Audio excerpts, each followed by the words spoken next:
All the wounds received at the Battle of Addisons Flat did not require 10 inches of sticking plaster, and all the property destroyed would be well paid by a £10 note.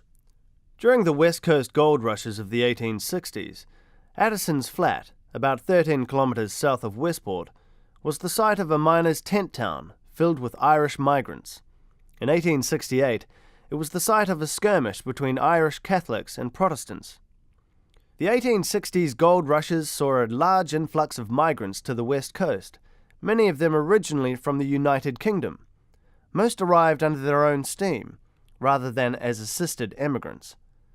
More than a third of the migrants to the West Coast at this time were Irish, although many of them came via Australia. The proportion of Irish settlers was much higher on the West Coast than elsewhere in New Zealand, where emigration schemes gave preference to English and Scots. The Irish settlers brought with them the traditions and loyalties of their homeland. Irish language, stories and songs soon filled the settlements and hotels.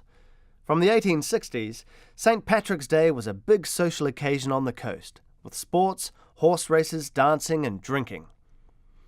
The Irish also brought with them the struggles from their homeland, which included the Republicans' campaign for home rule and the resulting Catholic versus Protestant tension. Many Irish in New Zealand felt strongly about these issues in the homeland and expressed their various sympathies publicly, which sometimes led to civil disorder. The New Zealand Celt newspaper strongly promoted Irish nationalism, while the West Coast Times advocated English and Protestant views. In 1865, in the West Coast settlement of Okarito, there were apparently wild shindies on the streets between Irish Catholics and Protestants. A year later, similar scenes occurred at Aharua on the banks of the Grey River, but the worst incident occurred in April 1868 at Addisons Flat, south of Westport. The previous year, Irish Republican revolutionaries, known as Fenians, staged several uprisings in Ireland against the British. These revolts were repressed, and some Fenians were sent to English jails. In Manchester, Fenians attacked a prison van in an unsuccessful attempt to free their colleagues. As a result, 3 Fenians were hanged. In Hokitika, there was a funeral procession where about 800 people, headed by a Catholic priest, broke into the cemetery and planted a wooden Celtic cross in honour of the Fenians executed in Manchester. In March 1868, in Sydney, a suspected Fenian attempted to assassinate Prince Alfred, the Duke of Edinburgh, during a visit. This raised tensions on both sides of the Tasman and triggered a minor panic on the West Coast. 800 special constables were sworn in, and some Irish leaders were arrested, fined and imprisoned.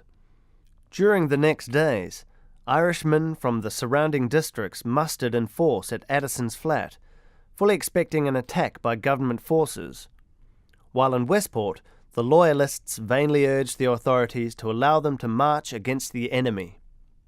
But tensions erupted in an unexpected way when a Protestant girl accepted a wager to ride her horse through Catholic guests leaving a Celtic ball at Addisons Flat. Her provocative action led to Protestants and Catholics battling each other in the streets. However, the local warden rode into the fray, commanding them to stop. Remarkably, they did, and the warden later reported that injuries and damage were minimal. Soon afterwards, the Addison Flat goldfield became exhausted, and many of the miners moved north to new gold finds on the Coromandel Peninsula. All that remains at the site today is a cemetery.